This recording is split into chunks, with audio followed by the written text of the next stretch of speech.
चलो दिलदार चलो, चांद के पार चलो। नहीं, मैं कोई चोरी की कविता नहीं सुना रहा, ना मेरा मूड कोई आशिकाना है। मेरे लिए तो मौसम सूफियाना ही होता है। दिलदार, दिल देने की इच्छा रखने वाला, दिल देने वाला। चलो अपना दिल, अपना हृदय, अपना चिंतन, अपना विचार उस ईश्वर के नाम कर दो, उस परम ब्रह्म को दे दो, तभी हम चांद के पार जा सकते हैं। चांद के पार जाना ही किसी मुमुक्षु के लिए, मोक्ष प्राप्ति के इच्छुक के लिए ज़रूरी है। अब मेरे शिष्य तो सब बच्चे हैं, युवा हैं, ये कहाँ मोक्ष वोक्ष प्राप्त करने वाले हैं। नहीं बेटा, मोक्ष का मतलब वो नहीं है। मोक्ष का मतलब है संसार में रहते हुए संसार से निर्लिप्त रहना है, एकदम निर्लिप्त, पारे की तरह रहना है। मरकरी, धूल में भी मरकरी की बूंद घूम के आएगी तो उसके ऊपर धूल लगी दिखेगी, लेकिन अगर हम अपने हाथ में ले सकें और उसे ले लें तो वो थोड़ी देर में जगमगाहट से चमकने लगेगी। पारे का गुण होता है असंपृक्त रहना, अनअटैच्ड रहना। तो दिलदार, दिल देने के इच्छुक, दिल उसे दो जो जान दे दे, और जान उसे दो जो दिल दे दे। बड़ा पुराना गाना है मेरे बचपन का। दिल उसे दो जो जान दे दे। ईश्वर ने तो जान दी है ना तुम्हें। अरे तुम में जान न फूंकी होती बेटा तो एक निर्जीव पिंड के रूप में थे। उसने तुम्हें जान दी है तो उसको दिल दो। दिल किसको दो? जो तुम्हें जान दे दे, और जान उसे दो जो दिल दे दे।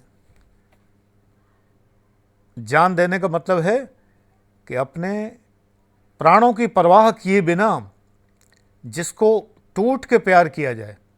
ये प्यार पति को पत्नी से और पत्नी को पति से करना चाहिए। No GFBF, no extra marital पवित्र रिलेशंस, पवित्र मैत्री, कोई ज़रूरत नहीं है, नॉट एट ऑल। अगर बौद्धिक क्षुधा है इतनी बड़ी, बौद्धिक प्यास है इतनी बड़ी कि बुझाई नहीं बुझ रही पत्नी से, तो पुस्तकों से बुझाइए। अगर बुद्धिजीवी हैं आप तो पुस्तकें हैं, ज्ञान के अथाह सागर हैं। कोई महिला मित्र इसके लिए आवश्यक नहीं लगती मुझे, कोई आवश्यक नहीं। मैं नहीं मानता, ऐसा नहीं कि मैं ये मानता हूं कि किसी भी महिला से किसी पुरुष का कोई मैत्री संबंध अपवित्र होता है। नो, बड़े ही शुद्ध रिलेशंस हो सकते हैं, but I never feel the need of such relation. मैं काफ़ी हूं। एक बार किसी ने, प्रबुद्ध व्यक्ति ने, किसी ने कहा था आप नार्सिसिज्म को प्रमोट करते हैं। नार्सिसिज्म को यानी अपने को ही पसंद करना। नहीं, मैं तो परम ब्रह्म को पसंद करता हूं। मैं अपने को कहां पसंद करता हूं? अपने में तो हजार बुराइयां दिखती हैं मुझे। अब मैंने जब बताई हैं, बखानी हैं और लिखी हैं, तो हो सकता है वो लेख आपने ना पढ़ा हो या वो यूट्यूब का वीडियो आपने ना देखा हो। मैंने तो बहुत बार बताया है कि तमाम कमियां हैं। नार्सिसिस्ट ऐसा नहीं सोचता। वो तो स्वयं से टूट के प्यार करता है। ऐसे प्यार करता है जैसे कि विपरीत लिंगी को प्यार कर रहा हो। नार्सिसस ने तालाब में अपना मुंह देखा और फिदा हो गया। उसे लगा कोई लड़की है और फिदा हो गया। नार्सिसस की कहानी पढ़ लेना, नरगिस जिसे कहते हैं। I am not narcissist. I love the only lovables. जो प्यार करने लायक हैं उनको मैं प्यार करता हूं। मैं मानता हूं कि दिल उसे दो जो जान दे दे, जान उसे दो जो दिल दे दे। यदि मेरी पत्नी ने मुझे दिल दिया है तो मैं उसके लिए जान देने को तैयार हूं। झूठ बात नहीं है। मेरे साथ के अधिकारी गवाह हैं इस बात के। जब मैं मुरादाबाद पोस्टेड था एज ट्रेजरी ऑफिसर, तो पत्नी के साथ, पत्नी असल में तमाम महिलाओं के साथ किसी विवाह समारोह में जो पैदल मंदिर जाती हैं महिलाएं, तो मंदिर जा रही थी। मैं साथ हो लिया क्योंकि मुझे कुछ काम भी था। तो डीएम कॉलोनी से पीछे पीछे होके रास्ता था, रास्ते में एक चौड़ी सी नाला कह सकते हैं वो पड़ता था। उसके उस पार मंदिर था पीएसी में, मुरादाबाद में जो पीएसी है। तो सड़क से होके जाते तो लंबा रास्ता पड़ता, महिलाएं थीं ज़्यादा, उस समय सरकारी गाड़ी कोई थी नहीं अवेलेबल और प्राइवेट किसी के पास थी नहीं। तो हम लोग वहाँ से चल दी, 15-20 महिलाएं, किसी घर में शादी थी और मैं साथ में, क्योंकि मुझे पीएसी जाना था। मैंने कहा पत्नी चलो मैं भी चलता हूँ, साथ जा रहे थे। नाले में नीचे 2-3 फीट नीचे गन्ने की खोइयाँ वोइयाँ पड़ी हुई थी, गन्ने के छिलके जो होते हैं, और बहुत सारा कूड़ा पड़ा हुआ था। और वो ऐसा लग रहा था कि नाला इतना ही गहरा है, 2 फीट गहरा है नीचे उसके, मतलब ये लग रहा था सूखा नाला है और 2 फीट गहरा है और ये इसकी तलहटी है।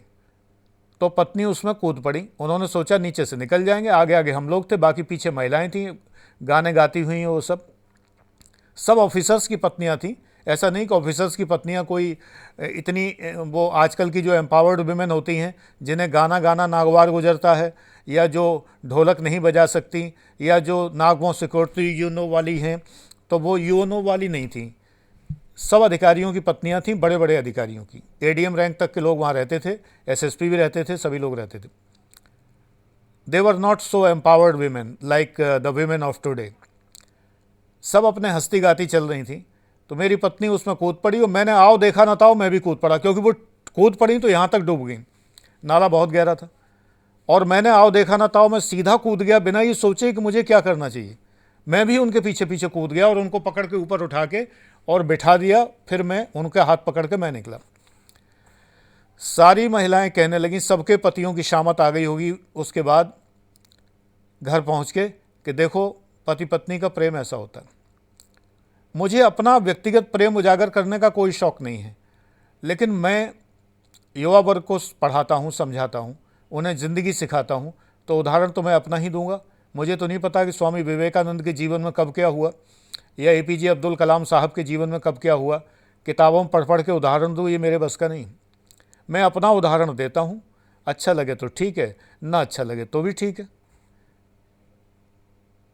तो दिल उसे दो जो जान दे दे, और जान उसे दो जो दिल दे दे। अभी तो बात हो रही है उस परम ब्रह्म की।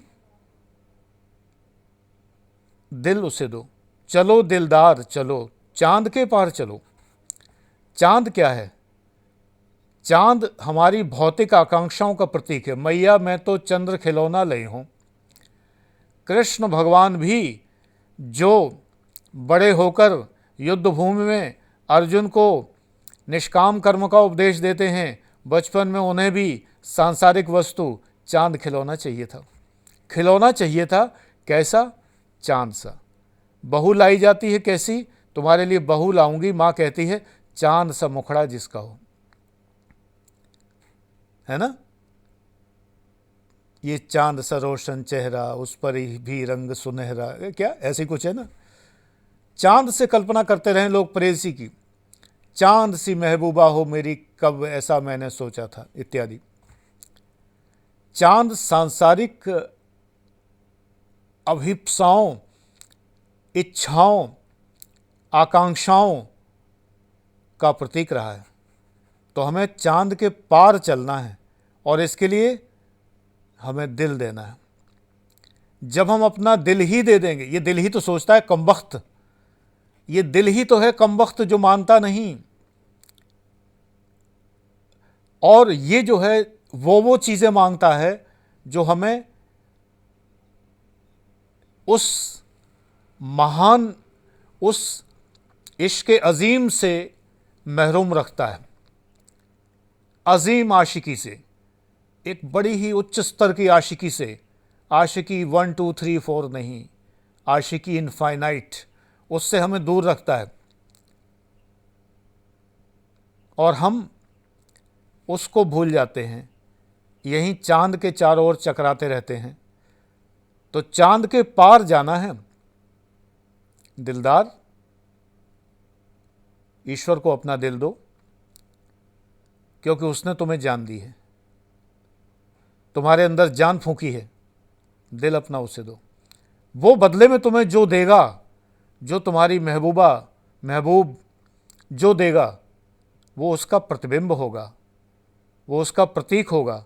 लेकिन तुम तो पड़ोस वाले को पटाने में लगे हो, पट नहीं रही इतने दिन से, ये भी दिया वो भी दिया, मोबाइल भी रिचार्ज कराया था चुपके से नंबर पता करके, कॉल भी करते हैं, मैसेज भी भेजते हैं, कम वक्त रिप्लाई ही नहीं करती, करती भी है तो कोई फरमाइश कर देती कि आज ये ले आना वो ले आना, देते भी हैं लेकिन घास नहीं डालती।